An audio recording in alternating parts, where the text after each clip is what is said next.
और हमारे चैनल में एक बार फिर से सभी दर्शकों का स्वागत है। इस वक्त हम मौजूद हैं राजधानी दिल्ली के दिल्ली सचिवालय। आप देख सकते हैं हमारे पीछे तमाम लोग आज यहाँ एकजुट हुए हैं, जिनका कहना है, जिनका यहाँ एकजुट होने का प्रदर्शन करने का कारण है कि मेरा वाहन मेरी संपत्ति। आप देख सकते हैं तस्वीरों में, यहाँ बैनर पे साफ तौर पे नज़र आ रहा है, मेरा वाहन मेरी संपत्ति। इनकी मांगे हैं, इनका कहना है कि तमाम ऐसे वाहन जिन्हें सरकार पब्लिक प्लेस की बजाय जो उनकी पर्सनल पार्किंग है वहां से वाहन उठाए जा रहे हैं, जबरन उन्हें स्क्रैप कर दिया जा रहा है, उनके खिलाफ आवाज़ उठाने आए हैं। उनका कहना है कि कैलाश गहलोत जो कि परिवहन मंत्री हैं, उनसे मिले बिना, उनकी तरफ से किसी आश्वासन के बिना हम यहाँ से नहीं हटेंगे। इनका कहना है शांतिपूर्वक ये प्रदर्शन चलेगा और समय लगभग 5 बजे तक यह प्रदर्शन इसी प्रकार से जारी रहेगा। आइए हम सीधा जुड़ेंगे कुछ ऐसे लोगों से जो कि इस प्रदर्शन में जिन्होंने हिस्सा लिया है और आपको रूबरू करवाएंगे उनकी क्या कुछ मांगे हैं। देखिए, आज का जो हमारा मुद्दा है वो बड़ा स्पेसिफिक है।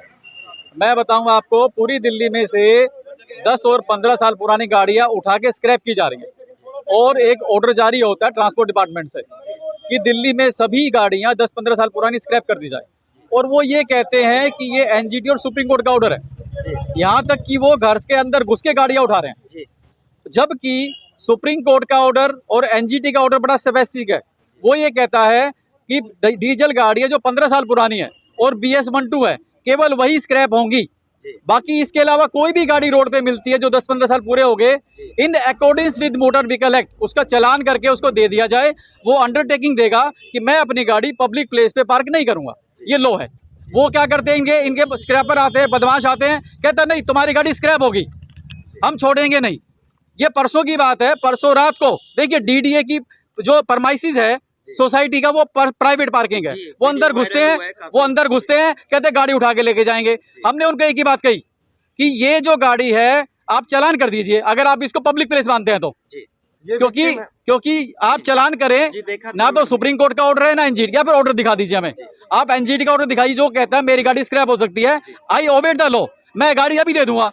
वो कहते हैं ऑर्डर नहीं है, तो मैंने कहा मैं ऑर्डर दिखा देता हूँ। सर, काफी जगह देखा गया है कि 10 साल बाद भी गाड़ी केवल 10,000 किलोमीटर ही चली होती है। वो तो देखिए, एक देश में लोकतंत्र के नाम पे मजाक हो रहा है। मजाक है कि आपकी गाड़ी चले ना चले, अगर 15 पूरे हो गए, 10 पूरे हो गए, चाहे आपने घर में सजा के रखी है, ये कहते हैं पोल्यूशन कर रही है। और इससे बड़ी बात देखिए, मेरी गाड़ी आज 12 बजे तक चली, कहते हैं जी वेरी गुड, पोल्यूशन नहीं कर रही है, और 12 बजे होते ही कहेंगे अरे पोल्यूशन कर रही है, बाहर कैसे निकाली। अरे देश का कानून है, लोकतंत्र है क्या? कैसे गुंडे बदमाश मवाली बैठा रखे हैं हमने, कोई दिमाग नहीं है उनमें, तो देयर इज नो लॉजिक। पर हम उसकी बात नहीं कर रहे अभी। हमारा मुद्दा सिर्फ ये है कि भैया दिल्ली में जो आप गाड़ियां उठा रहे हो विद इन लॉ उठाइए, जो लॉ है उसके हिसाब से उठाइए, हम आपकी हेल्प करेंगे, हम आपके साथ हैं। लेकिन लॉ को इलीगल वे से इंप्लीमेंट करके, गलत कागज बना के इंप्लीमेंट मत कीजिए। ये गुंडागर्दी है, डकैती है, रॉबरी है, ये हम उसके खिलाफ आए हैं और उसके लिए हमें कुछ नहीं करना ज्यादा। जैसा कि एक वीडियो वायरल हो रहा था, पीतमपुरा से एक बाउंड्री के अंदर से गाड़ी को जबरन उठाने का प्रयास किया जा रहा था, जिसमें एक महिला का आरोप था कि ये गाड़ी मेरे ऊपर चढ़ा भी सकते थे और जबरन धमका के गाड़ी उठा रहे थे। तो क्या कहेंगे, उनके ऊपर कोई कार्रवाई हुई? अभी देखिए, जो इंसिडेंट हुआ था वो प्राइवेट पार्किंग थी, पहली बात विद इन परमिसेस थी, तो लॉ उसको अलाउ ही नहीं करता। जो एनजीटी का ऑर्डर, उन्होंने पब्लिक प्लेस की बात की है, वो पब्लिक प्लेस नहीं है। हम उसकी शिकायत लेके अगले दिन SHO के पास गए थे उस एरिया के। अच्छा, एक बात और बताऊं, इससे पहले भी एक असिस्टेंट कमिश्नर MCD ने घर से गाड़ी उठाने की कोशिश की तो उसके खिलाफ FIR दर्ज हुई रॉबरी की। लेकिन जब हम SHO साहब के पास गए तो उन्होंने कहा कि इस पे कार्रवाई नहीं करेंगे, हम साफ कह दिया ये डिपार्टमेंटल के लिए भेज देंगे। अरे भाई, ये क्राइम है, घर में घुस के क्रिमिनल ट्रांसपेस का मामला बनता है, ये डकैती का मामला बनता है, और आप कह रहे डिपार्टमेंट में भेजेंगे। डिपार्टमेंट अलग चीज है, लेकिन जो क्राइम हुआ उस पर तो रिपोर्ट कीजिए, कोग्निजेंस लीजिए। वो नहीं कहते हैं, कहते नहीं करेंगे हम। तो आज आपका मुख्य जो कारण है कैलाश गहलोत जी से, आज मुख्य कारण ये है कि हम कैलाश गहलोत जी से पिछले 1 महीने से बातचीत कर रहे हैं कि हमारी बात करिए, आप हमसे मिलिए।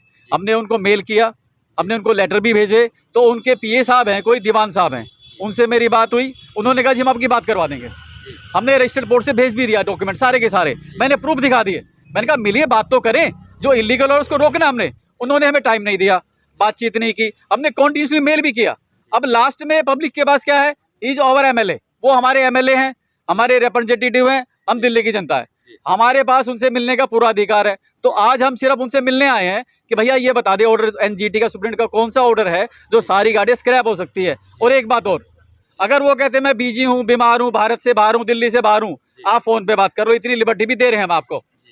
हम ये भी नहीं स्टिक हो रहे कि यहीं आइए, नहीं। जब तक उनकी तरफ से आपसे बातचीत नहीं की जाएगी तब तक क्या ये प्रदर्शन ऐसे ही जारी रहेगा? आज 5 बजे तक हम यहीं हैं और 5 बजे तक शांतिपूर्वक हम यहाँ रहेंगे, बातचीत करेंगे, उनसे इंतजार करेंगे। 5 बजे तक अगर वो नहीं आते हैं तो नेक्स्ट स्टेप क्या होगा शांतिपूर्वक वो हम डिसाइड करेंगे फिर। ये नीचे कर लीजिए थोड़ा। मंत्री जी बाहर आओ, मंत्री जी बाहर आओ, जनता मिलने आई है, मंत्री जी बाहर आओ, जनता मिलने आई है, गहलोत जी बाहर आओ, जनता मिलने आई है, गहलोत जी बाहर आओ, जनता मिलने आई है। वाहन कैमरे हमारे आपके एक वायरल वीडियो था जिसमें आप नजर आ रहे हैं और जबरन आपसे गाड़ी वहां से प्रीमिसेस के अंदर से उठाने का प्रयास किया जा रहा है। क्या कहेंगे, ये गुंडागर्दी है या वो कानून के तहत उठा रहे थे? बिल्कुल इसे आप गुंडागर्दी ही कह सकते हैं, क्योंकि वो हमारी अंदर पार्किंग में गाड़ी की थी, हमारी गेटेड कम्युनिटी है, वॉल्स भी खिंची हुई हैं, वहाँ पे जबरन क्रेन को लाके मेरी गाड़ी को खींचने की, यहाँ तक कि मेरे ऊपर क्रेन तक चढ़ाने की उनके द्वारा कोशिश की गई थी, जो सरासर गुंडागर्दी है, डकैती है। उसी के लिए हम आज यहाँ पर आए। तो क्या परिवहन विभाग के उन तमाम अधिकारियों को जिन्होंने उस दिन जबरन प्रयास किया था वाहन उठाने का, क्या उनके खिलाफ आपने कोई एक्शन लिया? जी बिल्कुल लिया। जी। हमने अगले दिन जाके ही अपने पुलिस थाने में एफआईआर करने के लिए गए, लेकिन एसओएच साहब ने वहाँ पर एफआईआर नहीं की है। उन्होंने बल्कि यही बोला है कि एनफोर्समेंट डिपार्टमेंट में एनफोर्समेंट से जो लोग आए थे उनकी आप कंप्लेंट दर्ज कराइए वहाँ पे जाके, ताकि वो आगे से ऐसा काम ना कर सके। लेकिन ये गलत है। हमने एफआईआर ही करनी है, लेकिन उन्होंने उस दिन नहीं ली, लेकिन उन्होंने हमारा कंप्लेंट वहाँ पे जो थी हमें लेटर उस पर अपना सिग्नेचर करके दे दिया है। अब हम आगे उस पर फर्दर एक्शन लेंगे। एफआईआर दर्ज नहीं की है उस दिन उन्होंने नहीं की है, बस सिर्फ खाली हमारी एफआईआर की रिसीविंग ले ली है आपकी थाने कंप्लेंट वालों की? ने। कंप्लेंट जी, की? कंप्लेंट की। तो क्या लगता है ऐसे अधिकारियों पे एक्शन होना चाहिए? देखिए, अभी हम उनको दोबारा फॉलो अप करेंगे। जी। अगर वो इस पे एक्शन नहीं लेते हैं हमारी एफआईआर पे, तो हम आगे जरूर उस पे अपनी कार्रवाई जरूर करेंगे। हम चुप बैठने वाले नहीं हैं। और आपका परिचय जानना चाहेंगे सबसे पहले। जी, मैं मनोज यादव गाजियाबाद से हूँ, मैं रहने वाला। और ये जो चल रही है इनकी सरेआम गुंडागर्दी चल रही है जी, बिल्कुल। जी जी और पहली बात तो ये मतलब जो अभी लेडीज बात करके गई हैं, हमारी बहन जी, उनकी जो गाड़ी है उठाने गए थे ना क्रेन लेकर, जी जी, ये वायरल वीडियो हुआ हाँ, वायरल भी वीडियो हुआ था। ये गाड़ी उनकी जो कोई प्राइवेट पार्किंग में नहीं थी, निजी वो थी। पार्किंग में। पैसे देते थे, मतलब 300 रुपये पर मंथ के हिसाब से पैसे परिसर के अंदर थी गाड़ी। हैं। फिर एनजीटी का जो ऑर्डर है, इनका जो जजमेंट है वो ये है कि केवल डीजल की गाड़ी होनी चाहिए और BS1 और 2 हो, वही स्क्रैप हो सकती है। अब इन्होंने उल्ट फेर करके आपस में, या फिर यदि संशोधन होना होता है संसद में होगा, और उसमें मतलब 3 को भी, 4 को भी, CNG को भी, पेट्रोल को सब काट रहे हैं, स्क्रैप कर रहे हैं। तो गुंडागर्दी है कि नहीं सर? हम सरकार का ऐसा करने से क्या लगता है किसको फायदा पहुंच रहा है? ये फ़ायदा तो ये बड़े बड़े उद्योगपतियों के लिए कर रहे हैं सारा खेल तो ये। और वैसे इनका मेन टारगेट ये है कि इलेक्ट्रिक व्हीकल पर लाना चाह रहे हैं। वो उस सबसे ज़्यादा प्रदूषण वही फैलाता है, इलेक्ट्रिक व्हीकल, क्योंकि उसमें लिथियम है बैटरियों में। और जो पानी में जाती है और जब बनती है बैटरी तो बहुत ज़्यादा प्रदूषण होता है। कभी आप निकल के जाओ तो पता पड़ जाएगी कि एकदम ऐसे जाता है तेजाब सा चढ़ के। तो सबसे ज़्यादा प्रदूषित तो वही कर रहा है, और फिर वो कामयाब भी नहीं है गाड़ियाँ हैं। तो ये सारा खेल तो उनके लिए। लास्ट में इन गाड़ियों को बंद कर, आज इन गाड़ियों को जैसे कि इन्होंने अब बंद कर रहे हैं, हरियाणा पंजाब की राजधानी कौन से, चंडीगढ़ है, वहाँ इन्होंने 2 व्हीलर को बंद करना चालू कर दिया कि नहीं बिक्री नहीं होगी। हैं ऐसी 4 व्हीलर को बंद करेंगे। आज यहाँ कर रहे हैं, कल यूपी में करेंगे, दिल्ली में करेंगे। फिर ये धीरे धीरे सारा यदि आवाज़ नहीं उठाई, यदि ये जो कैंसर उभरने लगा इसका इलाज नहीं करा गया, तो ये पूरे इंडिया में करेंगे भाई। यहाँ की यहाँ नासुर बनेगा। मैं बताऊँ, आज ये हमारे वाहनों को छीन रहे हैं, कल ये पानी छीनेंगे। पानी याद रखो, पानी तुम्हारे समरसेबलियों को बंद करवाएंगे, तुम्हारे जो टोंटियों को बंद करवाएंगे, घर के नलकों को बंद करवाएंगे। ध्यान रखो, बहुत गहरी बात कर रहा हूँ, ये अंतर्राष्ट्रीय षड्यंत्र है। तो ये चेतने की बात है, समाज को चेतने की बात है। पॉल्यूशन तो ये ऊपर से छिड़काव करते हैं रोजाना, क्या नाम है, हवाई जहाज़ों से जब बढ़ता, पराली के नाम पे बदनाम करते हैं पराली। अरे 2012 की रिपोर्ट है उसकी, क्या नाम है इनका, CPCB, जी सेंट्रल पोल्यूशन जी। कंट्रोल बोर्ड, इनका जो है जी, जी। 2012 की इनकी खुद रिपोर्ट है सूत्रों की। जी इनकी खुद रिपोर्ट ये है कि वाहन से प्रदूषण है ही नहीं, जी। पावर प्लांटों से प्रदूषण है। हाँ जी, हाँ जी। हैं? तो बताओ ये क्या खेला चल रहा है इनका। तो क्या लगता है, यदि डीजल की गाड़ियों को अनुमति दे दी जाए तो पॉल्यूशन उतना ही रहेगा, BS6 को अगर अनुमति दे दी जाए? नहीं, प्रदूषण तो जो गाड़ी, मैं कह रहा हूँ कुछ नहीं बिगड़ता गाड़ी का। हम पहले नहीं चलाते, 20 साल 25 साल से कुछ नहीं गाड़ी का बिकता, टाइम पे उसकी करवाई सर्विस करवाई जाओ, कुछ नहीं बिगड़ता गाड़ी का। अब हमारे बड़े बूढ़े जो हैं, यदि वो बीमार हो जाए तो ना काट दें, हम कटवा दें, कहीं इंजेक्शन, जहर का इंजेक्शन लगवा दें, जैसे इन्होंने करा भी है अमृत बूटी के नाम पे है, ऐसे ये करवा दें। तो ये वही कर रहे हैं, ये खेल सारा का सारा। आज की आपकी मुख्य मांग क्या है इस पर? हमारी मुख्य मांग यही है कि हम बिल्कुल फॉलो कर रहे हैं कानून को भाई। हम कानून है NGT का, वो करो जो ऑर्डर दिया है, जो जजमेंट है उसको फॉलो कर रहे हैं हम। तुम्हें गलत तरीके से कर कैसे रहे हो, जब NGT का ये है ना, तो बड़े लेवल पे करो, खेल पब्लिक को पता तो पड़े क्या कर रहे हैं तुम्हारे साथ। चलो संसद में बनाओ कानून, पब्लिक की भी, जनता की आंख खुलेगी, कर क्या रहे हैं ये जल्लाद जो बैठे हैं, डकैती जो लुटे रहे हैं, लूट रहे हैं, भारत जमा कर रहे हैं सारे धन को लूट के भारत के को। तो ये पहले भूरे अंग्रेज थे, अब ये काले अंग्रेज हमारे सिर पे बैठ गए हैं। तो अब तो ये कुछ ना कुछ सोचना पड़ेगा इनके बारे में, तो इनका जनता को ये तो नहीं, ये भुखमरी के तो कगार पे आने वाला ही है देश, ये समझो। हम ये कहना चाहते हैं कि ये जो आपने अभी प्रश्न किया था कि क्या डीजल की अनुमति मिल जाए, डीजल गाड़ियों की, पेट्रोल की क्यों ना मिले, पेट्रोल की भी क्यों ना मिले। जनता 5 साल में लोन क्लियर करती है, 10 साल वो और रोजगार भी करती है, कुछ अपने लिए भी रखते हैं। ऐसे लोग हैं जो दोबारा भर नहीं सकते, और आप 15 साल में कहते हो इंजन रिजेक्ट, गाड़ी रिजेक्ट, हटाइए, दोबारा उस लोनों के चक्कर में डालेंगे। काफी केसेस में, काफी मामलों में देखा गया है कि 15 साल में गाड़ी 15,000 किलोमीटर भी नहीं चली। तो क्या कहेंगे, ऐसे वाहनों को नष्ट करना कितना ठीक मानते हैं? आप 15,000 की बात कर रहे हैं, 15,000 भी 10-10 हजार भी चली हैं। सिर्फ 10,000 में कंडीशन इतनी बेस्ट है, जो अभी पीतमपुरा में केस हुआ है उसके अंदर वो गाड़ी जितनी भी चली है उसकी कंडीशन देखिए। मैंने कहा आप नई गाड़ी लाइए, नई गाड़ी आप शोरूम से लीजिए, 2 साल चलाइए, और वो जो वहाँ खड़ी है 15 साल वाली, उसके इंजन का पोल्यूशन कराइए, और उसके इंजन का पोल्यूशन को नष्ट करना कितना ठीक मानते हैं? बिल्कुल गलत मानते हैं, बिल्कुल गलत मानते हैं। मैंने कहा ना 2 साल पुरानी, ये 2 साल, उसको 2 साल पुराना करके उस गाड़ी को रखिए, और इस गाड़ी का भी पोल्यूशन चेक कीजिए। आप इसका तो नंबर ही नहीं आने देते, वो नंबर नहीं आ रहा है साहब। तो कहीं ना कहीं लगता है कि अन्याय हो रहा है। कोई पैरामीटर है पोल्यूशन का जो आप कर ही नहीं रहे। इंश्योरेंस 15 साल हो गए, इंश्योरेंस कर ही नहीं रहे। क्या हो गया इंश्योरेंस को, क्या परेशानी आ गई? मेरा नाम है सुनील कलसी, मेरा नाम सुनील कलसी है, और मैंने 2015 में जब ये ऑर्डर आया था तो नेशनल ग्रीन ट्रिब्यूनल को एक लेटर लिखा था कि आपका ये फैसला पूरी तरह से गलत है। आपने बैन लगा दिया है पुरानी गाड़ियों पे। अगर पुरानी गाड़ी नहीं ज़्यादा चली हुई, लोग संभाल के रखते हैं। आप कहते हो पब्लिक ट्रांसपोर्ट ज़्यादा इस्तेमाल करो, हम पब्लिक ट्रांसपोर्ट ज़्यादा इस्तेमाल किया हमने और गाड़ी नहीं चली। आप कहते हो को पब्लिक ट्रांसपोर्ट से पोल्यूशन कम होता है और पेट्रोल जो है उसका भी बोझ देश पे कम पड़ता है, तो हमने वो भी कर दिया। तो इसमें कोई क्राइम नहीं है, बिल्कुल नई गाड़ी अगर आपके कहने से हमने बचा के रखी हुई है तो आप उसको कैसे जो है स्क्रैप कर सकती हो या कैसे उसको चलने से मना कर सकते हो। एक ही बात रखी, सबसे पहले मैंने नेशनल ग्रीन ट्रिब्यूनल में लेटर दिया तो उन्होंने बोला कि आप थ्रू प्रॉपर चैनल आइए, किसी प्लीडर के थ्रू, एडवोकेट के थ्रू आइए, आप डायरेक्ट हमसे बात मत कीजिए। वो लेटर मेरे पास है। उसके बाद मैं एडवोकेट से मिला, उन्होंने बोला ये नेशनल ग्रीन ट्रिब्यूनल का फैसला है, आपको केस लड़ने से कोई फ़ायदा नहीं होगा। उसके बाद मैंने मोदी जी को लेटर लिखा तो मोदी जी का जवाब मेरे को आया कि आप जो है आपका लेटर हमने सही जगह पर ट्रांसफ़र कर दिया एक्शन के लिए। उसके बाद कोई आगे से रिस्पांस नहीं मिला। उसके बाद मैंने चीफ जस्टिस ऑफ इंडिया उस समय के जो थे उनको एक डायरेक्ट लेटर लिखा, जो डाक में दिया था उसकी रिसीव्ड भी मेरे पास है। एक चीफ जस्टिस ऑफ इंडिया जी को, फिर दूसरे चीफ जस्टिस ऑफ इंडिया जी को, फिर तीसरे चीफ जस्टिस ऑफ इंडिया जी को, फिर चौथे चीफ जस्टिस ऑफ इंडिया जी को बार बार देता रहा। फिर मैं 1-2 बार उनके ऑफिस में मिला, मैंने उनको बोला कि आप कोई एक्शन नहीं ले रहे हो, मैं कई साल से। और बोले सुप्रीम कोर्ट की नज़र में ये मामला इतना इम्पॉर्टेंट नहीं है। अच्छा, ये इतना इम्पॉर्टेंट नहीं है, हमारे पास और बहुत बहुत इम्पॉर्टेंट मामले हैं।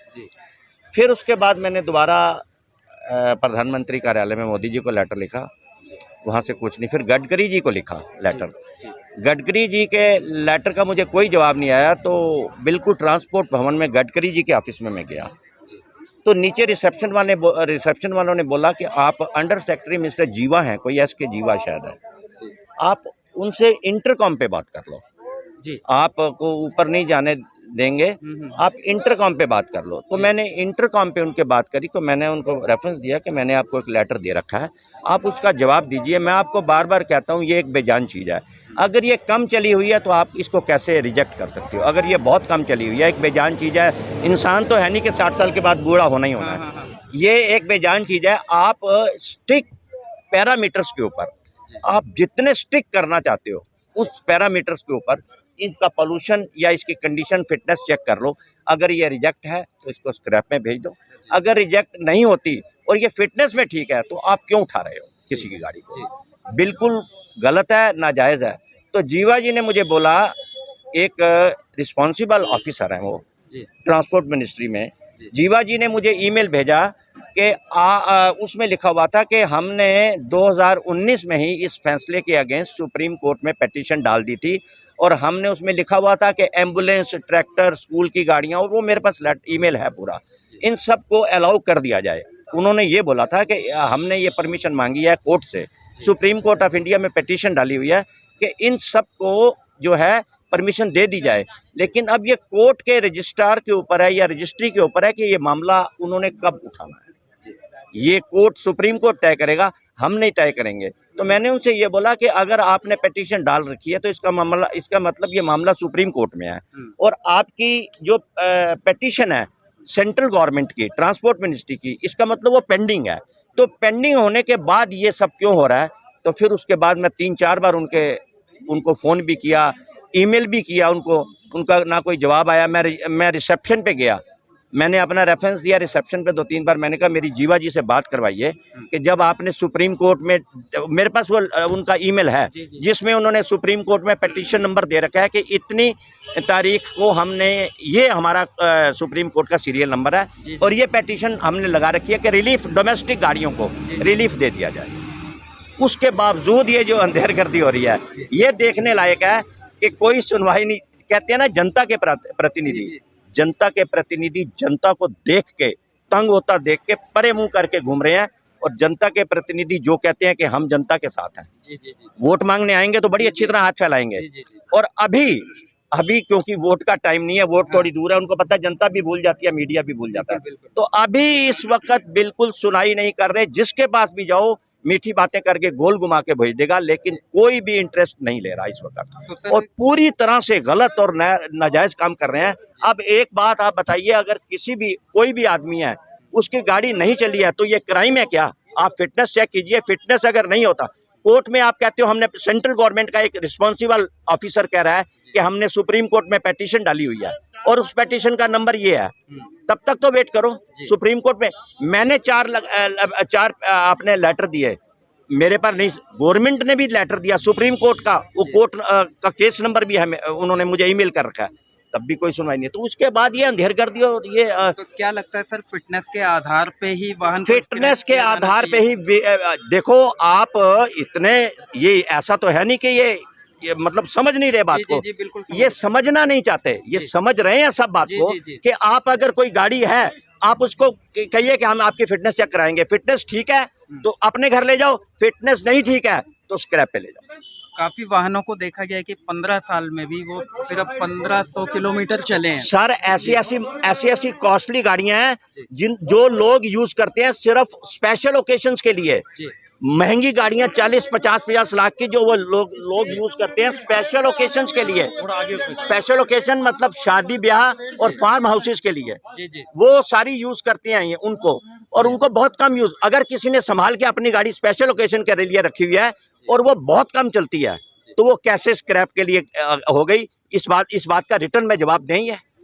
और फिर कोर्ट में फिटनेस चेक करने, हमारा एक ही मुद्दा है कि आप इस गाड़ी की फिटनेस चेक कीजिए। अगर ये फिटनेस में रिजेक्ट हो जाती है तो ये गाड़ी आपकी है, अगर फिटनेस में ये ठीक है गाड़ी और बिल्कुल आपकी रोड पे चलने वाली नई गाड़ी कोई भी कंपैरिजन कर लीजिए, 6 महीने जो चली होगी, अगर एक गाड़ी 6 महीने चली हुई है और 6 महीने में 10,000 चली है और एक 15 साल में 10,000 चली है, तो आपका ये बेजान चीज है, ये दोनों एक जैसी होंगी। आप चेक कर लीजिए। दूसरी बात मैंने उनको लिखी थी, दूसरी जो गाड़ी जो मैंने उनको लेटर लिखा था कि आपने लिखा है कि 15 साल कमर्शियल एंड डोमेस्टिक दोनों, एक कमर्शियल टैक्सी जो ओला है वो एक दिन में 200-250 किलोमीटर चलती है और एक डोमेस्टिक गाड़ी जो ऑफिस वाले यूज करके ले जाते हैं, आपने ऑफिस से आना और जाना, वो 20 किलोमीटर चलती है। तो 10 गुना चलने वाली गाड़ी की एज और 10 गुना कम चलने वाली गाड़ी की एज 15 साल कैसे हो सकती है? ये पैरामीटर बताइए आप। इस बात का कोई जवाब नहीं देते। इस बात की आपकी ये लड़ाई कितने समय से चलती आ रही है? 2015 से लेटर लिख रहा हूँ, सारे मेरे पास है लेटर, जो सुप्रीम कोर्ट ऑफ इंडिया के चीफ जस्टिस जी को लिखे, जो प्रधानमंत्री जी को लिखे, जो गडकरी जी को लिखे। तो इन 8 सालों में कोई राहत मिली आपको? जवाब नहीं देते, जवाब नहीं देते। सिर्फ ये जीवा जी ने जवाब दिया कि आप चिंता मत करो, ये अक्टूबर में दिया था पिछले साल। तो जवाब ना देने का कारण क्या लगता है आपको? जवाब है ही नहीं या समय नहीं मिला इन्हें जवाब? नहीं, जवाब ना देने का कारण यह है कि इनको ये महसूस होता है कि हम गलत कर रहे हैं, जनता को दबा रहे हैं, नाजायज कर रहे हैं और गलत कर रहे हैं, इसलिए जवाब नहीं दे रहे। इनको मालूम है कि हम जनता के ऊपर अत्याचार कर रहे हैं। तो क्या लगता है आगे ये लड़ाई जीतेंगे आप? लड़ाई तो अब भाई लोग ही खींच सकते हैं, इसमें लड़ाई तो खींचने वाली तो क्या है, लड़ाई खींचेंगे। अभी तक तो जनता हमारे चैनल के माध्यम से तमाम ऐसे लोगों से जो कि अपने वाहन को सही में स्क्रैप मानकर और उसे स्क्रैप करवा रहे हैं, उनको क्या संदेश देना चाहेंगे जिनके वाहन चंद किलोमीटर ही चले होते हैं? उनको संदेश क्या देना चाहेंगे, जब गवर्नमेंट इतनी जालिम हो गई है, किसी की सुनती नहीं है और अपने जो जिनसे वोट मांगने आएंगे अभी बाद में, उनसे मिल के राजी नहीं है। गेट पे खड़े हैं सारे लोग, आप देखो, आप गेट पे खड़े हो, जब ये लोग वोट मांगने आते हैं तो ये दरवाजे पे आते हैं आपके। आज जनता दरवाजे पे खड़ी है तो मिल के राजी नहीं है। सर पानी तक नहीं पिला रहे, आधा घंटा हो गया, 1 गिलास पानी पिला दो, पानी तक नहीं पिला रहे, कह रहे जैसे प्लास्टिक का पानी खरीद लो वहाँ से। ऐसे लोगों को लेकिन देखिए, आज मैं आपको एक चीज बताना आ रहा हूँ, ये लड़ाई हम किसके लिए लड़ने आए हैं? ये लड़ाई हम गरीब वर्ग, कमजोर वर्ग, मध्यम वर्ग के लिए लड़ने आए हैं, जनहित के लिए। जनहित के लिए, क्योंकि 10 और 15 साल पुराने वाहन अमीर आदमी नहीं चलाता है, कमजोर वर्ग चलाता है। वो सेकंड हैंड गाड़ी से भी पहले काम कर लेता था अपना। ये असली चोट किसको मार रहे हैं? ये असली चोट मार रहे हैं कमजोर वर्ग को और मध्यम वर्ग को। आप ये समझिए किसकी कमर तोड़ने की कोशिश कर रहे हैं, उसको गुलाम बनाने की कोशिश कर रहे हैं, क्योंकि उसकी आत्मनिर्भरता नष्ट हो गई तो वो कुछ बोल नहीं पाएगा, क्योंकि कमज़ोर हो जाएगा, और एक बार वो कमज़ोर हो जाएगा तो गुलाम जल्दी बनेगा। ये है इनका असली षड्यंत्र। और इन्होंने ये जो किसानों के ट्रैक्टर और डीजल जनरेटर में वार किया है, ये किसान आंदोलन का बदला लेने के लिए वार किया है इन्होंने। आपको ये समझना होगा वार किस पे हो रहा है, अमीरों पे नहीं हो रहा है, ये वार हो रहा है कमज़ोर वर्ग पे और मिडिल क्लास पे। ये सब्सक्रिप्शन बेस्ड पॉलिसी लाना चाहते हैं। उसमें क्या होगा कि जैसे आप अब देख रहे हो कि उबेर, ओला और कैब, इन सब की कैब चलती हैं। इन फ्यूचर क्या होने जा रहा है कि आपको क्या पसंद है, अभी आप क्या करते हैं कि आपको कोई प्रोडक्ट पसंद है, आप जाते हैं मार्केट और प्रोडक्ट को खरीद लेते हैं। फॉर एग्जाम्पल, मुझे ये गाड़ी पसंद है और मैं गया, मुझे पसंद है, मेरी जेब में पैसा है और मैंने उस प्रोडक्ट को खरीद लिया। अभी क्या करेंगे, वर्ल्ड इकोनॉमिक फोरम की हेडलाइंस है, you will on nothing and you will be happy. What is the meaning of that? कि आपके पास कुछ नहीं है और आप सब खुश भी रहेंगे, ठीक है। तो उसका मतलब क्या है कि आपको एक सब्सक्रिप्शन बेस्ड उसमें इकोनॉमी में, डिजिटल इकोनॉमी में धकेला जा रहा है, ज़बरदस्ती पुश किया जा रहा है। उसका मतलब क्या है कि अब आप क्या करेंगे कि मेरे को चीज़ पसंद है, मैंने खरीदी, अब आप ये नहीं कर सकते। वो कहेंगे कि नहीं, आप खरीदोगे नहीं जी, आपको सर्विस चाहिए, हमसे सर्विस लो, आपको हम मालिक नहीं बनने देंगे, आप नौकर रहो उससे, क्योंकि वो उसको पूरी जिंदगी यूज करने वाला है और वो उससे कई गुना ज्यादा उससे रेवेन्यू जनरेट करेंगे। ये है कारण ई व्हीकल्स लाने का। जो लोग नहीं समझते वो जाके इंटरनेट पे जाके या उसमें जाके सर्च कीजिए और पढ़िए इस चीज़ों के बारे में, क्यों लेके आ रहे हैं ये। जैसा कि इन लोगों ने ये स्टार्ट कर चुके हैं विदेशों की तर्ज पर। आज मेट्रो स्टेशन पर वो लूना मोपेड टाइप आप देख रहे हो ना, उबेर, ओला, उनकी अपनी एक गाड़ियां नहीं है, एक गाड़ी उनकी अपनी नहीं है। जोमेटो आज क्या हो गया है, भूख लगी तो पापा बन गए उबेर, और वो लगी और नहीं तो मम्मी बन गई स्विगी, ठीक है ना। तो इन्होंने यही कर रखा है। इनको उन लोगों को सिर्फ प्रॉफिट बचाना है, प्रॉफिटेबिलिटी है, सारी इकोनॉमी को प्रॉफिटेबल उसमें कन्वर्ट करना है। ये सारे कारण, इसी कारणों से ये सारी चीज़ें फोर्थ इंडस्ट्रियल रेवोल्यूशन को प्रमोट किया जा रहा है। जो वर्ल्ड इकोनॉमिक फोरम है वो उनकी अपनी साइटों पे लिखते हैं कि आपके पास कुछ नहीं होने जा रहा, 2030 में न्यू वर्ल्ड ऑर्डर लेके आ रहे हैं। मोदी जी बोलते हैं संसद में खड़े होके, तो उसका आप बताओ तो सही, टीवी पे एक बार आके बताओ तो सही कम से कम कि न्यू वर्ल्ड ऑर्डर है क्या, जनता को बता तो दो। लेकिन हमारा मुद्दा अभी सिर्फ ई व्हीकल है, तो ई व्हीकल के बारे में मैंने आपको बता दिया कि यहीं से ये सारे डॉट्स आप जोड़ोगे ना, कनेक्ट द डॉट्स, बस दैट्स इट। मैं यही कहना चाहता हूँ, दैट्स इट। जैसा कि अभी आपने देखा, तमाम लोग यहाँ एकजुट हुए हैं, जिनकी लगातार यही मांग है कि कैलाश गहलोत, जो कि परिवहन मंत्री हैं दिल्ली के, उनसे मिलने के लिए तमाम लोग यहाँ इकट्ठा हुए थे। इनका कहना है कि दिल्ली के अंदर तमाम ऐसे वाहन जो कि निजी पार्किंग से जबरन उठाकर स्क्रैप किए जा रहे हैं, कहीं ना कहीं स्क्रैप पॉलिसी का और सुप्रीम कोर्ट के आदेशों का सरासर उल्लंघन किया जा रहा है। एडवोकेट राणा हमारे बीच में थे, जिनका साफ तौर पे कहना है लोगों के साथ सरासर अन्याय किया जा रहा है, सुप्रीम कोर्ट की गाइडलाइंस की धज्जियां उड़ाई जा रही हैं।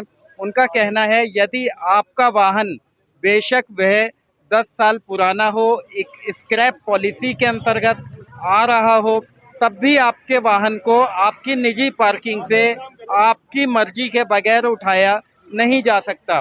साथ ही उन्होंने अपना संपर्क सूत्र हमारे चैनल के माध्यम से तमाम लोगों को बताया। उनका कहना है यदि आपका वाहन भी कोई आपके निजी पार्किंग से जबरन उठाने आए तो कृपया हमसे संपर्क करें, हमारी टीम, हमारा ग्रुप तत्काल इस मामले में एक्शन लेगा। साथ ही उन्होंने दिल्ली परिवहन विभाग के तमाम कर्मचारियों को चेतावनी दी कि कृपया गैर कानूनी काम ना करें। यदि आप कानून को अपने हाथ में लेंगे तो आपके खिलाफ भी एक्शन लिया जाएगा।